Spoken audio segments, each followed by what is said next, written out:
All right, so I'm doing quick update. What's going on? Boy, so Tony and I were able to straighten out the rim the best we can. Obviously, it's not going to be the original rim any longer. It's got scars and all kind of damage. Nothing major that is going to impact the rim. The rim where we checked, it was extremely close to original, but obviously it's not any longer because it is not extremely arrow straight. Saying that, um, I mean he had to work on his truck, so we worked on his truck, and here and there we worked on the rim, so it's kind of an awkward day. Now, at the end of the day, so we started at about 2:30, 3 o'clock, and I was leaving at 11 o'clock at night. His garage, and put everything together. Boom, boom, boom. Nice and happy. And pumped the tire. We discussed how hard the tire has to be, which I originally had like 30 PCI. So we went over to 34, which says supposed to be 33. So we went a little bit over 33, between 33 and 34. Um, I jump on a bike. I noticed because I was moving wires and everything. My rear brake light wasn't lit up on one side, so I'm going to have to address that obviously.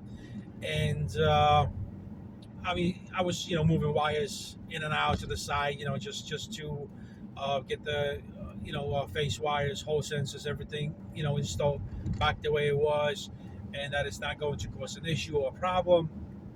So that went smooth. Pumped up the tires, like I said, with a nice compressor, and boom, took a ride home, about 5 miles, right? Got home, put the bike covered, did what I had to do, went to work the following morning, and came back. And I says, you know what? Let me see how she's holding out, right? I said, let me see how she looks. Do a quick test, and kind of like give it I guess a test spin, right? And put it on a video on the YouTube, see if she spins any better. So I go to the wheel, I touch the tire's flat. I'm like, you have got to be kidding me. So today is Tuesday. We did this on a Sunday. I've noticed the flat on a Monday, and which was the following morning or afternoon. So I'm trying to see what's going on, right? Because a pinched tire usually uh, makes a noise when the air escapes. Also, a pinched tire will take a very short time to uh, deflate the tube. So pinch tube. So I'm hoping and I'm thinking it's a very small pinched uh, tube, and I will be able to patch it up. I have patches from AutoZone or Pet Boys, whatever it is, and I have the glue. I have pretty much everything I need. The whole thing is right now is I have to take the pedal off, at least one, lay the bike on its belly to the side, and remove the tire again, which is the third time. Partially remove the tube where I'm going to try to leave the valve inside the rim, pump it up, spray it with a soapy water, most likely Windex, and see where she's leaking. Now I'm hoping, and the way it looks and sounds, that it is going to be a small pinch on a tube. So it's not bad. I'm hoping for the best, but that's the story, and it's unfortunate, but it could be worse because Tony just called me up. We were working on his truck on Sunday, and it was timing issue. We kind of didn't get it right. We didn't get to a zero, and we were unsuccessful. However, he says that the truck runs really, really great. It runs better than ever before, but it's throwing a coat, right? When you scan it. So he says, I'll leave it on a Monday because it was Sunday. So he didn't work on a Monday because he was tired. And then, he told me today in the morning, like, I'm going to work on the truck and see if I can get it back to zero for the timing. So now he calls me up and he says, dude, guess what? He also had a problem with a starter. Not that the starter doesn't start because he changed. Well, okay. So he calls me and says, the starter doesn't start. I'm like, holy shit, you got to be kidding me, right? So in mealtime, about noonish or so, he goes to AutoZone or Pet Boys. I keep forgetting which one is which. And gets a starter for like $200, right? Installs it himself. Done. He's happy. I'm happy. He says, all right, cool. That was at about 12, 1 o'clock, right after lunch, right? So he's lucky enough to get it installed. He calls me up at 4:30, a couple minutes, about 30 minutes ago. And he says, dude, guess what happened? I says, like, what? The freaking starter came off the block. So what happened? The nipple or the loop that is a design for attachment for the starter completely broke off. So now I says, what the hell are we gonna do? Like, what's there to do? I mean, the only one thing you can do is weld, which it's you got oil panel, you got oil line, you got gasoline. I mean, you got so many things that could just blow up and end in a bad situation. So I have the problem with the tube, which is not a problem, honestly, compared to his issue. And he's got a problem with his block and a starter. It's a huge problem because it's not where you go underneath the truck or you lift the truck and go ahead and weld it and call it a day. It's a tough situation, you know. So I don't know. We'll see how he's going to come up with it, and we'll see what's going to happen. I wish him the best, obviously, but I'm gonna get home in about 30 minutes or so. I might eat something really quick, or I might not. I might first just take the tire off the rim, see what the leak is, put the patch on, let the patch dry out, air it up, and see tomorrow morning if she holds the air. If she does, it does. If she doesn't, she doesn't. She actually should, so it shouldn't be really a problem. But it kind of sucks that I have a pinched wheel tube, and it just completely sucks. So his situation sucks even more. My situation sucks.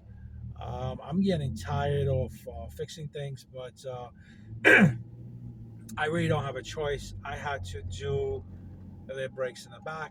I had to do the brakes in the front. Um, so it is what it is. It's just maintenance that I haven't done for the entire summer when I've done, the 6,000 miles on a season. So it's just basic maintenance. I wanted to operate the motor because that one went out. So I did. Obviously, this motor is asking for lots of juice. I have to put it on 70% current for the motor to feel nice torque. So it's kind of awkward, but it means that the motor can take lots of current, lots of power, which is good indication of powerful motor. However, what happens is it depletes my battery pretty quick. I don't know what's the depletion right now. Is it 4 volts? Is it 10 volts? I don't know. I believe at got 80, and she was bringing me down to 68, which is ridiculous. And I don't know if that's correct what I'm saying because I wasn't paying attention.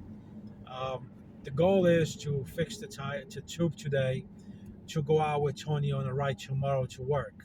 So we're gonna meet up where we always meet up, and from there on we're gonna hop on a ferry, and from the ferry, he's gonna go to downtown Brooklyn.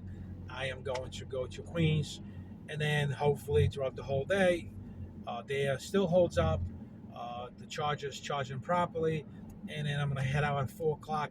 Meet him by his job at about 4:20, 4:15, and head out back to Staten Island. And this is, I think, gonna be the first day we are gonna be able to kind of like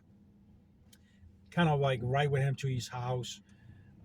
Where usually I do overtime, I gotta stay in the city, and he heads out to Staten Island. So that's the goal. In regards, going back to the motor and the depleted power seg, it's concerning. I definitely will need a battery. I'm gonna try to see what's going on with this battery. And I mean, she was performing excellent before the motor, so I think that the motor is such a beast that it's just asking for so much power, so much current from the battery that the battery shows me a big depletion on the voltage sag. Um, so we'll see what's gonna happen. Uh, we'll charge it up today. We'll get things going, and we'll move on. Other than that, I think we are going to be okay maintenance wise. We, like I said, we addressed the fork issue. It's done. Axle in the front we have not, because it would have cost about $280 to change the front rim. Not ready for that yet. Maybe when the season comes in and it gets worse, I readdress it. But right now, I was doing 56 miles an hour with the new motor, and she wasn't wobbly whatsoever. So maybe it's all good. But yes, you heard me right. I was able to do 56 miles an hour, which is a great speed. Something that I'm looking for, which is, about 60 miles an hour. 55 is completely good. I would be able to stick with the traffic, and it's already dangerous. The brakes operate differently, and everything is feeling differently. Got rid of the noise. It was a washer on a brake caliper. I removed that washer because it was completely squeezed and damaged, and it was sticking out way too far than it was supposed to. So got rid of that. There is no noise. You spin the tire, the wheel, and it spins quietly, not even a bit of a noise. Um, Again, I'm going to double check the rim today, see how she looks. She feels as original, not a problem. It's because of the tire. The tire is really big, so it takes away the motion, the movement on the rim. And it was bad. Now it's better, so I don't feel anything. Question is, do I see anything when I ride? Which nobody looks anyway. Nobody will look unless I point it out. Now, last and final thing is, I was talking with Tony. Him and I kind of discussed a bed liner Raptor that I have in black, and we came out with a solution where I can do the bottom portion or bottom belly of the bike and the side panels in kind of baby blue, midnight blue, nothing drastic, something that is gonna come out and catch the eye. So I'm hoping to get that color and to see if I can apply it for the belly and also apply it for the side panels. I think it's going to look epic. It's going to catch lots of ice. It's a good looking racing color. Uh, and I'm very stoked to see how it's going to come out. I know that I do like midnight blue. Baby blue is a little bit too light. It will get dirty too quick. I don't want to do that. So I might do a darker blue. Like I said, day blue or midnight blue. Or kind of like sunset blue, like dark ocean blue. Something like that. Anyway, make sure you stick around and find out what color did I pick. Uh, how does it look? And hopefully my next video is going to be spin of the motor and patched up tube. All right, so until then, follow, share, subscribe, give it a thumb up, tell your friends, and stick around. There's more to come.